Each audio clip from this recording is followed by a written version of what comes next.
సంతోష గారు, అట్లాగే దానకర్ణాచారి గారు, ఇంకా వేదిక పైన ఉన్న సోదరులు నగేష్ గారు, చెప్పిన నారాయణ పేరు చెప్పిన నువ్వేందుకు ఆగమవుతున్నావు, అట్లాగే ఇందాక రాంబాబు యాదవ్ అన్న చెప్పిన అన్ని సంఘాల నాయకులందరికీ, నేను ఒకళ్ళ పేరు చెప్పకపోతే బాగుండదు కాబట్టి వేదిక పైన ఉన్న అన్ని సంఘాల నాయకులందరికీ ముందుగా హృదయపూర్వకంగా నమస్కారాలు, హృదయపూర్వకంగా ధన్యవాదాలు. ఆనాడు ఒకనాడు మహాకవి, పేదల బాధ తెలిసిన మహాకవి శ్రీశ్రీ గారు ఒక మాట అన్నారు. కార్మిక వీరుల కన్నుల నిండా కనకన మండే గలగల తొనికే విలాపాగ్నులకు విషాదాశ్రులకు ఖరీదు కట్టే శరాబు లేడోయ్ అనే మాట మహాకవి శ్రీశ్రీ గారు అన్నారు. ఇది సామాన్యమైన మాట కాదు. అంటే ప్రతి రంగంలో ఏ రంగం చూసినా కూడా మరి అల్టిమేట్గా పని చేసి డెలివరీ చేసే కార్మికులు ఎవరైతున్నారో, అలిశెట్టి ప్రభాకర్ గారు చెప్పే మాటల్లో కార్మికుడు చేసే శ్రమ వల్లే లోకానికి అందం ఆకారం వస్తాయని ఒక బలంగా నమ్మి ఆయన అన్న మాట ఏమంటే, పాలరాతి బొమ్మైనా పార్లమెంటు భవనమైనా వాడు చుడితేనే శ్రీకారం, వాడు కడితేనే ఆకారం. అంటే కార్మికుడి యొక్క సత్తా చెప్పడానికి, కార్మికుడి యొక్క గొప్పతనం చెప్పడానికి మరి కవులు ఎన్నో సందర్భాల్లో ప్రయత్నం చేసిన మాట నేను మీకు గుర్తు చేస్తూ ఉన్నా. అట్లాగే ఇవాళ మే డేకి మేము ఇక్కడికి వస్తూ ఉన్నాం. వస్తుంటే మరి ఇప్పుడే ఒక పిడుగు లాంటి వార్త వచ్చింది. కేంద్ర ప్రభుత్వం, ప్రధానమంత్రి నరేంద్ర మోడీ గారు ప్రతిసారి ఎలక్షన్లు అంటూ ఏమన్నా జరగంగానే తెల్లారే సిలిండర్ ధరలు, పెట్రోల్ ధరలు పెంచుడు ఆయనకు అలవాటైపోయింది. ఇలా ఇక్కడికి వస్తుంటే ఇప్పుడే వార్త వచ్చింది. దేశ చరిత్రలో వచ్చే సంవత్సరం అయితే సరిగ్గా 80 ఏళ్ళు నిండుతుంది భారతదేశానికి స్వాతంత్రం వచ్చి. 80 ఏళ్లలో ఎన్నడూ పెంచనంత పెద్ద ఎత్తున వాణిజ్య సిలిండర్ల మీద, అంటే హోటళ్లలో వాడే సిలిండర్ల మీద ఇవాళ రేట్ ఎంత పెరిగింది ఎరికేనా మీకు? తెలియదా? ఎగ్దం ఒకటేసారి 993, అంటే 1000 రూపాయలు, 1000 రూపాయలు ఒక సిలిండర్ మీద పెంచి సామాన్యుడి నడ్డి విరిచి ఆ హోటళ్లలో పనిచేసే కార్మికులందరికీ ప్రధానమంత్రి గారు మేడే కానుక ఇచ్చిండు మీ అందరికీ. ఏది? 1000 రూపాయల సిలిండర్ ధర పెంపు. దీనివల్ల ఏం జరుగుతుంది, ఏమవుతుంది ఒక్కసారి మీరు ఆలోచన చేయండి. హైదరాబాద్లో నిన్నటిదాకా సిలిండర్ ధర 2321, ఇవాళ దాని ధర 3315. ఎన్నడూ ఈ భారతదేశంలో ఇంత పెద్ద ఎత్తున ఎవరు సిలిండర్ ధరలు పెంచలే. దీనితో ఇప్పుడు ఏమవుతుంది, హోటళ్లల్లో, రెస్టారెంట్లలో పనిచేసే కార్మికులందరికీ దినదిన గండం అన్నట్టు వాళ్ళ పరిస్థితి.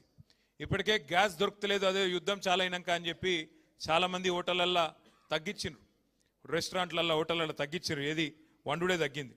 కానీ ఇవాళ సామాన్యుడు, ముఖ్యంగా లక్షలాది మంది పిల్లలు హైదరాబాద్లో బ్యాచిలర్లు ఇక్కడ ఐటీ ఉద్యోగాలు చేసుకుంటూ, ఇతర ఉద్యోగాలు చేసుకుంటూ హోటళ్ల మీద, మెస్సుల మీద ఆధారపడేటోళ్ళు ఉంటారు. వాళ్ళందరికీ ఇలా ఇబ్బంది, వాళ్ళందరికీ మరి ఆహారం ధర పెరిగిపోతుంది. అట్లాగే కేవలం వాణిజ్య సిలిండర్లు మాత్రమే కాదు, 5 కిలోల చిన్న సిలిండర్ల మీద కూడా ధర పెంచిండ్రు. 261 రూపాయలు దాని మీద కూడా పెంచిండ్రు. దాంతో ఏమవుతుంది, నిత్యావసర వస్తువులు ధరలు అవి మళ్ళీ ఒక్కసారి పెరిగిపోయే ప్రమాదం. ఇప్పటికే మీకు తెలుసు, రూపాయి విలువ పాతాళానికి పోతా ఉన్నది. ఇంకో దిక్కు సిలిండర్ల ధర ఆకాశంలోకి పోతున్నది. గతంలో ఒకసారి ప్రధానమంత్రి గారు ఒక మాట అన్నారు, అయ్యా మరి 2 కోట్ల ఉద్యోగాలు ఇస్తాన్నావు కదా సంవత్సరానికి, మరి ఏవి ఉద్యోగాలు అంటే ఆ రోజు మోడీ గారు అన్న మాట ఏంటంటే, పకోడీలు వేసుకుంటూ కూడా ఉద్యోగమే కదా, పకోడీలు వేసుడు, బజ్జీలు వేసుకుంటూ కూడా ఉద్యోగమే కదా అని మాట్లాడిండు. కానీ అలా పకోడీలు వేసుకుందామంటే కూడా వేసుకోలేని పరిస్థితి ఈ సిలిండర్ల ధర పెంచి వాళ్ళని కూడా చావగొట్టిన ఘనత కేంద్ర ప్రభుత్వానికి దక్కుతూ ఉన్నది.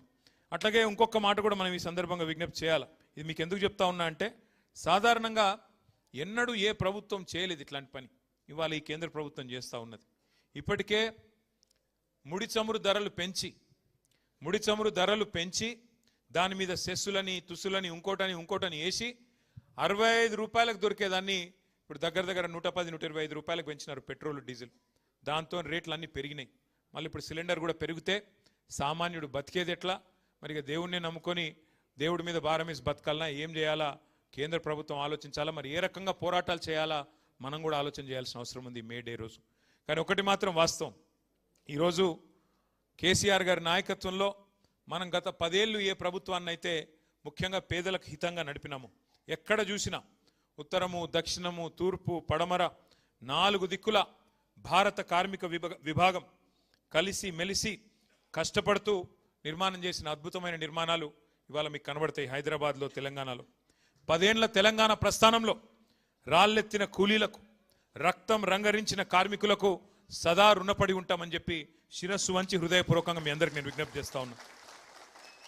ఉద్యమ తెలంగాణలోనూ మీరు మాకు వెంట నడిచినారు, అట్లాగే ఉద్ధృత ప్రగతి ప్రస్థానంలో కూడా మీరు మా వెంట నడిచినారు.